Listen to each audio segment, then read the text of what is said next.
Cllr Lyne Jones, please. Many thanks, Mr. Mayor. We see before us a comprehensive document detailing the budget proposed for the coming year.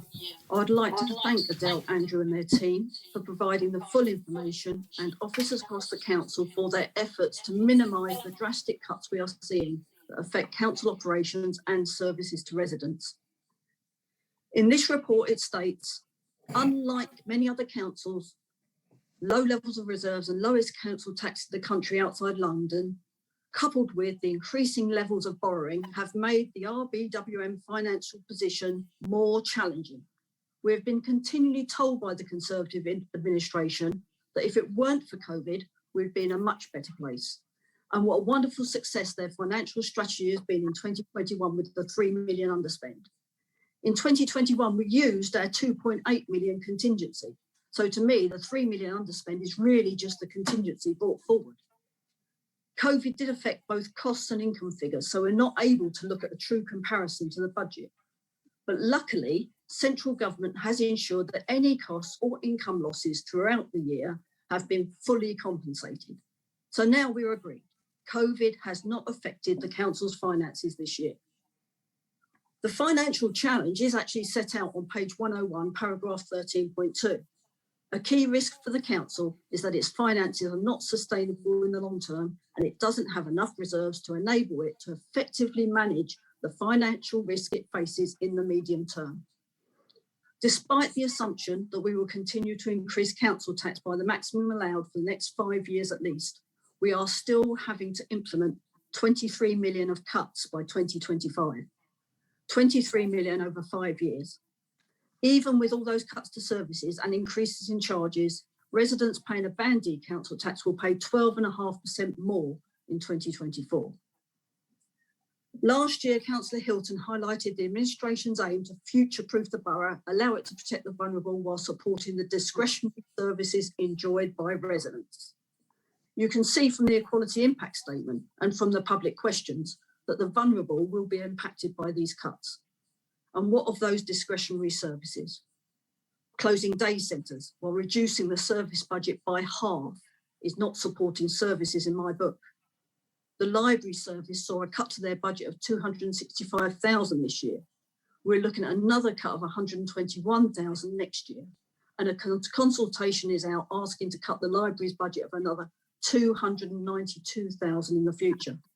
These are reductions across the borough in hours and closures of village and community libraries. That's a total of £638,000 from the original budget of just over 2 million. That's a third of the budget gone in 2 years. Community wardens, another service applauded by all councillors and at the heart of our communities. In March 2018, the Cabinet committed to increasing wardens to 25. Last year, the cuts to services reduced the number of wardens to 19. But according to the lead member, the core aims of the warden team was remaining unchanged, namely to build community cohesion and to provide a visible deterrent to crime. We are now seeing another cut to community wardens and community safety of £300,000. That's £500,000 reduction in the service. I cannot see how that service is being supported. It is being decimated. In this budget, we are seeing cuts proposed to day centres, arts centres, community programmes, libraries, bin collections, youth services, council tax discounts, community wardens, flower displays. And there have been increased charges for parking permits, green waste and services to schools. The promised review of discounted resident parking has not seen the light of day, and more severe cuts are to follow. And apparently this is success.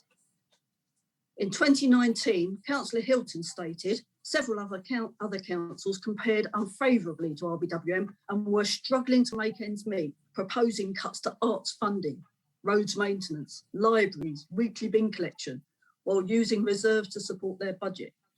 Sound familiar? It seems that RBWM has just entered that select group. Our reserves are just above the minimum at an estimated 6.7 million at the end of the year. We are told they are just adequate to cover known risks. Recently, the River Thames was approximately 30 centimetres away from reproducing the floods of 2014.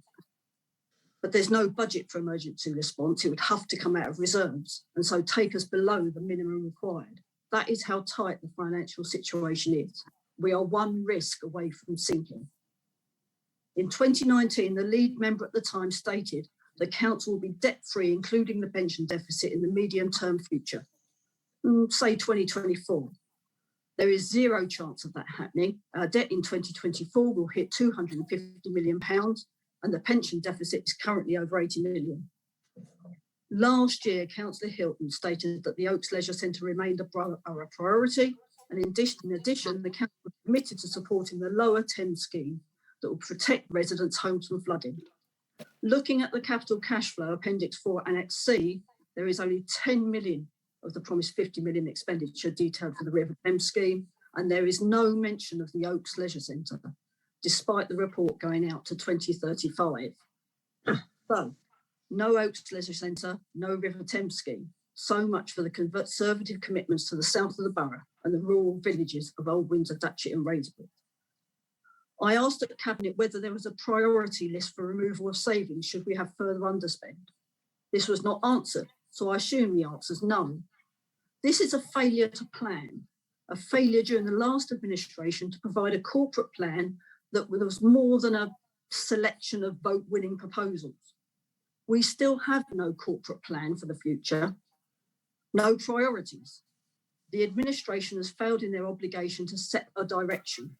That was the one job, to set policy. But due to there being no priority list, if there are additional one-off funds available this year, then I personally would ask you to postpone the cuts to community wardens, undertake a full review as to the impact on the council and its engagement with communities of reducing the wardens further, and whether we could merge some of the DECO role to ensure we have the funding so they can continue. The decisions you need to take are difficult, we know that, but the council should not be in this position of reducing services so far that we will be delivering statutory services only.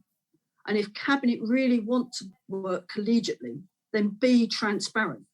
Don't vote for the savings proposals and then mount a public campaign against them, as we've seen in recent weeks. That is duplicitous and misleading for residents. The next couple of years are going to be challenging. We were not in a good position at the start of the pandemic. It's obvious we do not have the reserves to absorb any negative effect of COVID next year. There are some large assumptions made to balance the budget, including 1 million of COVID mitigation from government for Q2. I believe this is not yet guaranteed and may have to be found from the contingency. Will parking income start to return to previous levels? It may take time. It may not ever recover to the same level. You were warned about rising demand on social care and waste, about officer redundancies, hollowing out the core of the council, excessive borrowing without a cohesive repayment plan was opening the council up to extensive borrowing costs, and you ignored these warnings. We would expect that if you'd heeded those warnings, we would not be in this situation, but we are, and you have left us with no options. The council is cut to the bone. The administration has failed the electorate, and it's now down to the officers, the professionals, to put us on a firmer footing. Please don't try and spin this. You're making cuts to services because you have to. There is no choice, and this budget indicates service cuts will continue for the next 5 years unless we see an increase in funding and a focus on providing a different direction and strategy. Do I agree with the need to increase council tax by the maximum allowed? Yes. Given the financial situation we're in, we have no choice. Do I agree with the savings proposals? No. There are no priorities set. The Conservative administration has been led by opportunists, politicians, without any thought as to the consequences of their actions on the council or their residents. Voting for this budget appears to be comparable to investing in a company without a business plan. To residents, this is a pay more for less services budget.